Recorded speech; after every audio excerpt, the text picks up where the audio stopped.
What's up, guys? It's your boy Blue Hair back again with another art tutorial. Today we're going to be given the basics of drawing clothing, and for today's example I've prepared this mannequin here and we're going to draw a sweater on them. So let's get right into it.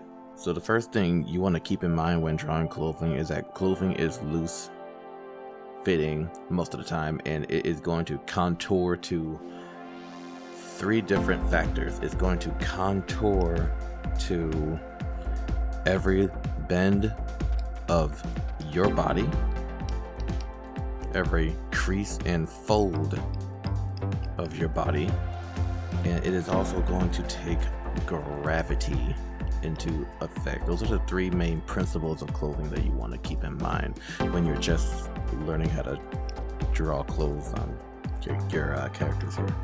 So what we're going to do now is I'm going to draw a crude model of what we're going to draw. I'm going to give him kind of like a turtleneck to start out with. I'm going to leave the collar around his neck really loose. There's a lot of people who, when they start drawing, they'll, in order to put clothes on a body, they'll just make a line and cut off where the shirt ends and the skin still shows. But today we're going to break away from that. We're going to take it a step further and draw mass to your clothing is what you want to take away from this. So what you see me doing here is I kind of put this like ledge right here where it shows a thickness to the clothing that you're putting down. I could have put something really thin like this, like around the wrist right here, or I could do something really loose, something like this. I just kind of know when I want to go for it. Today in this example, a loose fitting, goofy looking, grandma knitted, probably going to re-gift looking sweater. It's a big, oversized sweater, and what I'm doing is I'm making little 90-degree folds like here and here and here, just to show how baggy it is and kind of over exaggerate. The great thing about clothing is you can't really over exaggerate too much. When we draw the human form, we want things to look at least a little correct, but when we're doing clothing, we can get as goofy as we want, and more often than not it'll always look great. So let me get rid of this for a second. So what I'm doing over on this side over here is, instead of drawing like, I'll give a bad example, instead of doing like this for my clothes, what I'm doing is I'll create one line and I'll kind of fold it in on itself, kind of like a figure 8 kind of a shape, where this line ends inside the shape and then comes back out, and I'm basically putting in like wrinkles that way.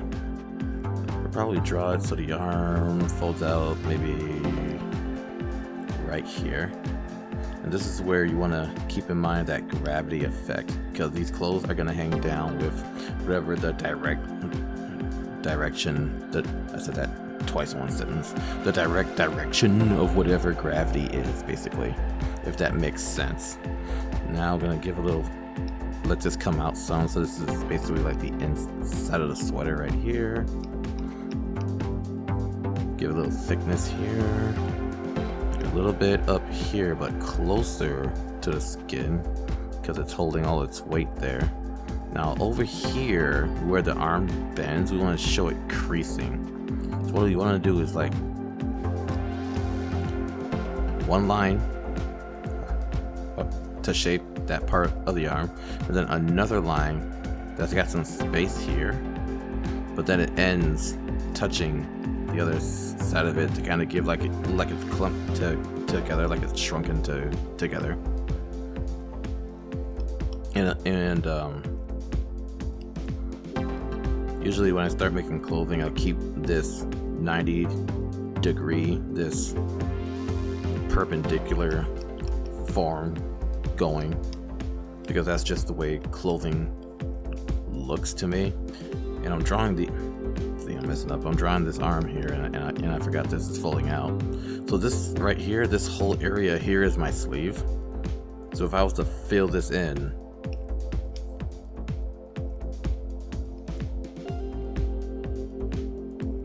fill it in with white. Fill this in a little bit. Obviously the sleeve is going to be taller in size than my arm actually is, because I'm going for that baggy look.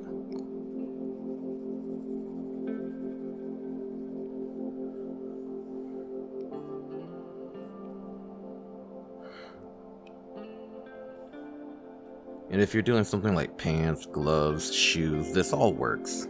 Same principle. Basically, you're creating a flexible form that's wrapping around the whatever the mass or body is already there, basically.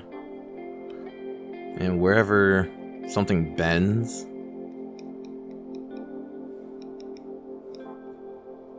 keep drawing these shapes in. And what really sells the clothing shape are shadows. So not only do you want to get used to putting in all these wrinkles and folds and these stretches here, this is going to keep with the shape of the body because it's hanging there, and it's going to press itself against the skin because, once again, gravity is working against it. So by showing and illustrating where your body is working against the gravity that is working on your clothing, showing where it's loose and showing where it's tight. I'm gonna let it hang a little bit here, then fold it in. You can get that feeling, oh, this is clothing on this character. Let it hang a little bit here, kind of round it off because it's going to grab the other side of here.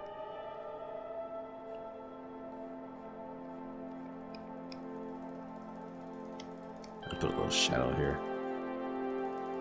You can also use shadows to show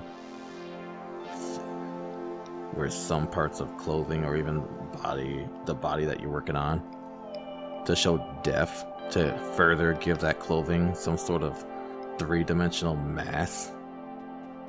And then don't forget, where the clothing meets the skin, go ahead, once you get comfortable drawing clothing, make some shadows to show that this is an object on top of another object.